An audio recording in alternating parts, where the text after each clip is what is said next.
بسم اللہ الرحمن الرحیم۔ پیارے دوستوں، انتہائی اہم سوال ہے کہ کیسے معلوم پڑے کہ وہ کون سی علامت ہے جن سے معلوم ہو جائے کہ اللہ سبحانہ و تعالی کسی عورت سے راضی ہے یا نہیں۔ اس ویڈیو میں جاننے کی کوشش کریں گے پیارے دوستوں، جب اللہ کسی عورت پر کرم فرمانا چاہتا ہے، اس سے راضی ہو جاتا ہے، تو اس عورت کے جسم میں 8 تبدیلیاں ظاہر ہو جاتی ہیں۔ لیکن یہ ضروری نہیں کہ 8 کی 8 نشانیاں رونما ہو تو ہی اللہ پاک راضی ہے۔ جو ہی ان میں سے کوئی بھی ایک نشانی بھی واضح ہو جائے تو سمجھ جائیں کہ اللہ رب العزت آپ سے راضی ہو گیا ہے۔ اس کے ساتھ ساتھ ایک اور انتہائی اہم مسئلہ بیان کریں گے کہ کچھ مرد حضرات خواتین کے ساتھ انتہائی گھٹیا رویہ رکھتے ہیں، لہٰذا آج کی اس ویڈیو میں حضرت علی رضی اللہ تعالی عنہ کا فرمان سنائیں گے کہ کسی عورت کو گالی گلوچ کرنا کیسا ہے، اس کے ساتھ مار پیٹ کی جائے تو کیا ہوتا ہے، اور ایسے گھروں میں اس عمل سے کون سی پریشانیاں نازل ہوتی ہیں۔ پیارے دوستوں، اللہ تبارک و تعالی جس انسان کو دین کی سمجھ عطا فرماتا ہے، اسے دین سے جوڑ دیتا ہے اور اسے اپنا محبوب بنا لیتا ہے۔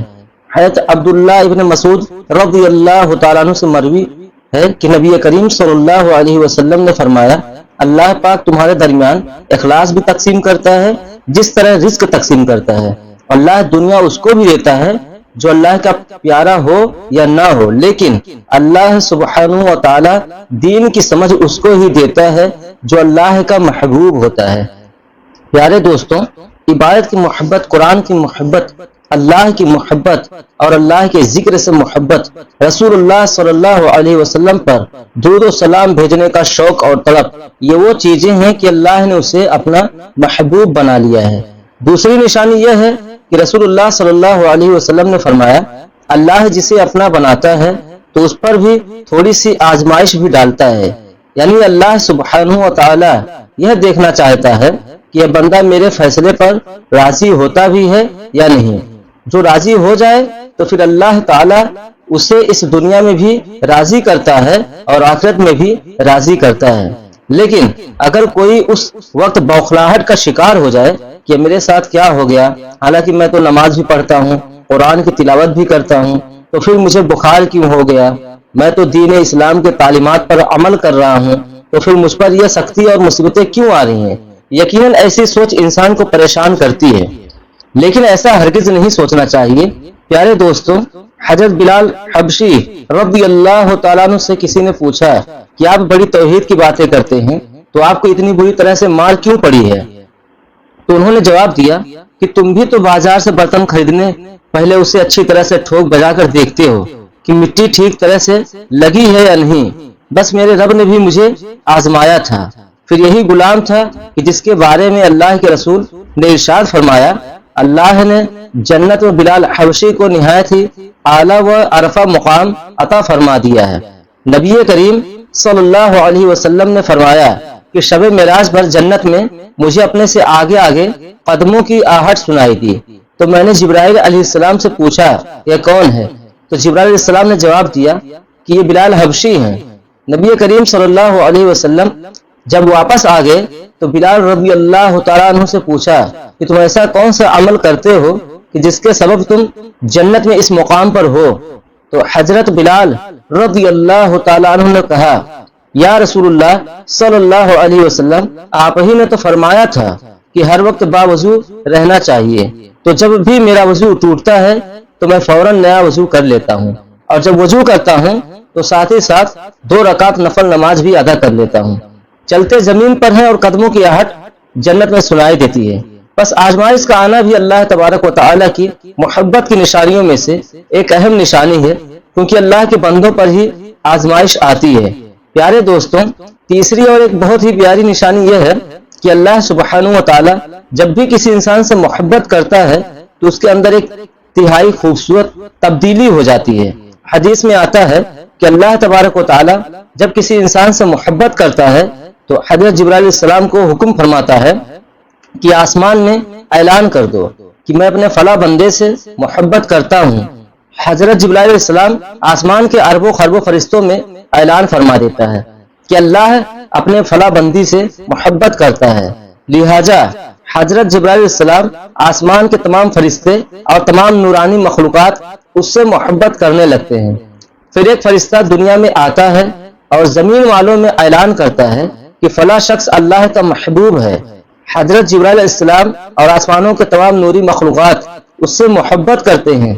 لہذا تم بھی اس سے محبت کرو۔ اس طرح سے دنیا والوں کے دلوں میں بھی اللہ سبحانہ و تعالی اپنے اس محبوب بندے کی محبت ڈال دیتا ہے کہ لہٰذا ہمیں دنیا میں ایسے کام ضرور کرنے چاہیے کہ جن کے کرنے سے اللہ سبحانہ و تعالی ہم سے راضی ہو جائے۔ پیارے دوستو، حضرت عبداللہ ابن عباس رضی اللہ تعالیٰ عنہ فرماتے ہیں کہ جب نیکیاں قبول ہو جاتی ہیں تو انسان کے جسم میں 5 نشانیاں ظاہر ہو جاتی ہیں۔ نمبر 1، جب کسی انسان کی نیکیاں قبول ہو جاتی ہیں تو اس کے چہرے پر عجیب سی رونق آ جاتی ہے، یعنی وہ انسان دنیا کے سامنے اپنی خوشی کا اظہار اپنی مسکراہٹ کے ساتھ کرنے لگتا ہے، ہر وقت خوش رہنے لگتا ہے اور یوں لگتا ہے کہ ساری دنیا میں اس سے زیادہ وقار والا اور کوئی نہیں ہے۔ نمبر 2، اس کا دل روشن ہو جاتا ہے کیونکہ اسے اللہ سبحانہ و تعالیٰ کے وعدوں پر یقین آ جاتا ہے، لہٰذا اس کے پاس کچھ ہو یا نہ ہو لیکن اس کے دل میں اتنی خوشی ہوتی ہے کہ اس کو کوئی پرواہ ہی نہیں ہوتی۔ یاد رکھو کہ انسان مال و دولت سے امیر نہیں بنتا بلکہ ہمیشہ دل سے امیر بنتا ہے۔ حضرت علی رضی اللہ تعالیٰ عنہ فرماتے ہیں کہ دولت مٹی کی طرح ہے اور مٹی کو پیر کے نیچے رکھنا چاہیے، اگر سر پر چڑھاؤ گے تو وہ قبر بن جائے گی اور قبر زندہ لوگوں کی نہیں ہوتی ہے۔ نمبر 3، جب کسی کی نیکی قبول ہو جاتی ہے تو اس کے جسم میں نیکی کی طاقت آ جاتی ہے اور شیطان اسے گمراہ نہیں کر سکتا۔ اللہ سبحانہ و تعالیٰ اس کے جسم میں شیطان سے بچنے کی طاقت پیدا کر دیتا ہے۔ نمبر 4، اس کے مال و دولت میں فراوانی پیدا ہو جاتی ہے، یعنی اللہ سبحانہ و تعالیٰ اس کے رزق میں برکت پیدا کرتا ہے، وہ لوگوں پر چاہے کتنا بھی خرچ کرے، ضرورت مندوں کو کتنا بھی بانٹے، اس کے دولت میں کمی نہیں آتی۔ حضرت علی رضی اللہ تعالیٰ عنہ فرماتے ہیں کہ نصیب کا رزق انسان کو ایسے تلاش کرتا ہے جیسے مرنے والے کو اس کی موت تلاش کرتی ہے۔ نمبر 5، لوگوں کے دلوں میں اللہ اس کی محبت پیدا کر دیتا ہے، یعنی جب اللہ تبارک و تعالی اپنے بندے سے خوش ہوتا ہے تو لوگوں کے دلوں میں اس کی محبت پیدا کر دیتا ہے۔ پیارے دوستوں، آئیے جانتے ہیں کہ ایک عورت کی سب سے بڑی ذمہ داری کیا ہے۔ حضرت علی رضی اللہ تعالیٰ عنہ کی خدمت میں ایک شخص حاضر ہوا، دستے ادب جوڑ کر عرض کرنے لگا، یا علی، میری بیوی میرے گھر کا کام صحیح سے طریقے سے نہیں کرتی ہے، نہ تو میرے کپڑوں کی صحیح دیکھ بھال کرتی ہے اور نہ ہی گھر کی صفائی میں کوئی کردار ادا کرتی ہے، تو کیا اسے میرا ڈانٹنا ڈپٹنا صحیح ہے؟ جیسے اس نے یہ کہا تو حضرت علی رضی اللہ تعالیٰ نے فرمایا کہ اے شخص، تمہیں کس نے یہ کہا کہ تمہاری بیوی پر تمہارے گھر کا کام کاج کرنا واجب ہے؟ یاد رکھنا، اسلام میں عورت کی عزت کو جتنا بلند کیا ہے اتنا کسی مذہب نے نہیں کیا۔ میں نے اللہ کے رسول سے سنا ہے کہ عورت کی سب سے بڑی ذمہ داری ہے کہ اپنی اولاد کی اچھی پرورش کرے اور ان کا خیال رکھے، لیکن اگر اپنی اولاد کی پرورش کرنے کی اجرت شوہر سے مانگنا چاہے تو مانگ سکتی ہے۔ اور تم گھر کے کاموں کی بات کرتے ہو، اگر وہ خوشی سے اپنے گھر کا کام کاج کرتی ہے تو یہ اس کی عظمت ہے، تم اس کا شکریہ ادا کرو اور اس کا احترام کیا کرو۔ پیارے دوستوں، حضرت علی رضی اللہ تعالیٰ عنہ نے فرمایا کہ میں نے اللہ کے رسول صلی اللہ علیہ وسلم سے سنا ہے کہ جس وقت عورت اپنے گھر کا کام کاج کرتی ہے اس وقت اللہ سبحانہ و تعالی فرشتوں کو زمین پر بھیجتا ہے اور کہتا ہے کہ جب تک یہ عورت اپنے گھر کا کام کاج کرتی رہے اس کے لیے عبادت لکھتے رہو، اور وہ وقت جو عورت اپنے گھر کے کاموں میں لگاتی ہے اس کی عبادت میں شامل ہو جاتا ہے۔ یہ عورت کی عظمت ہے کہ وہ تمہارے گھر کو جنت بناتی ہے، تمہارے بچوں کو عظیم انسان بناتی ہے، لیکن اگر کوئی شخص عورت پر ظلم کرے، گھر کے کاموں کی وجہ سے اسے ٹوکتا رہے اور اس پر ظلم کرتا رہے تو روز محشر اللہ تبارک و تعالیٰ اس انسان کو گدھے کی شکل میں اٹھائے گا اور دوزخ کا ایک دروازہ ایسے لوگوں کے لیے کھولا جائے گا اور کہا جائے گا کہ یہ وہ انسان ہیں کہ جنہوں نے اپنی ہی عورتوں پر ظلم کیا اور ان کو حقیر اور غلام سمجھا۔ پیارے دوستوں، گھر میں عورت کے رونے کے حوالے سے اور عورت پر ظلم کرنے کے حوالے سے حضرت علی رضی اللہ تعالیٰ عنہ نے فرمایا تھا۔ آئیے جانتے ہیں، حضرت علی رضی اللہ تعالیٰ عنہ ایک بار ایک راستے سے گزر رہے تھے، آپ نے دیکھا ایک بدبخت شخص اپنی بیوی پر ظلم کر رہا ہے، آپ اس کے قریب گئے اور فرمایا کہ اے شخص اللہ سے ڈرو، تمہاری مفلسی، غربت اور تنگدستی کا سبب یہ ہے کہ تمہاری عورت تمہارے ظلم کی وجہ سے گھر میں روتی ہے۔ میں نے اللہ کے رسول صلی اللہ علیہ وسلم سے سنا ہے کہ جس گھر میں عورتیں روتی ہیں اس گھر میں اللہ کی رحمت کے فرشتے نہیں آتے اور وہ پریشانی اور مفلسی میں گرفتار ہو جاتے ہیں۔ اے شخص یاد رکھنا کہ اللہ پاک اولاد مرد کی تقدیر میں اور رزق مال و دولت عورت کی تقدیر میں لکھی ہوئی ہے۔ اگر تم چاہتے ہو کہ تمہارے رزق میں برکت ہو اور دولت اور شہرت دن بدن بڑھتی چلی جائے تو اپنے گھر میں اپنی عورتوں کا خیال رکھو اور انہیں خوش رکھو۔ اللہ کے کرم سے تم دولت، شہرت، عزت اور مال میں فراوانی پاؤ گے۔ پیارے دوستو، اسی طرح کا ایک اور واقعہ بھی ہے کہ ایک مرتبہ حضرت علی رضی اللہ تعالیٰ عنہ ایک راستے سے گزر رہے تھے کہ آپ نے دیکھا کہ ایک شخص اپنی عورت پر ظلم کر رہا ہے اور اس کی توہین کر رہا ہے۔ حضرت علی رضی اللہ تعالیٰ عنہ اس کے قریب گئے اور فرمانے لگے کہ اے شخص یاد رکھنا، اللہ نے مرد کو عورت سے زیادہ طاقتور اس لیے بنایا ہے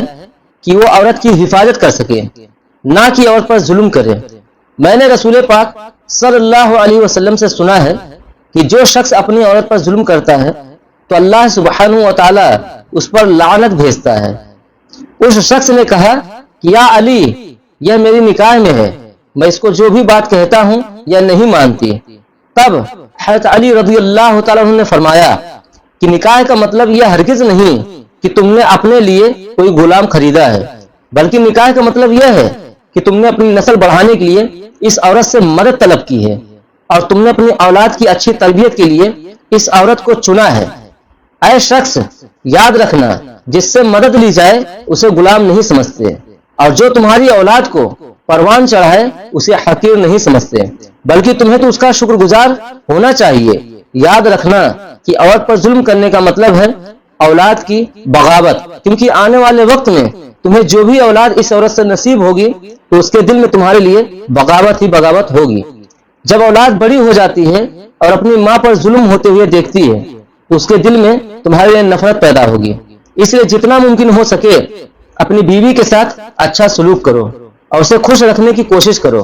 اللہ تبارک و تعالیٰ سے دعا ہے کہ ہم سب کو نیکی کی بات سننے، سمجھنے اور اس پر عمل کرنے کی طاقت اور توفیق عطا فرمائے، آمین۔ دوستو، چینل کو سبسکرائب کر لیجئے اور ساتھ میں بیل آئیکن کو بھی دبا دیجئے تاکہ جب بھی کوئی ویڈیو اپلوڈ کروں تو آپ تک پہنچ جائے۔ ملتے ہیں نیکسٹ ویڈیو میں۔ خدا حافظ۔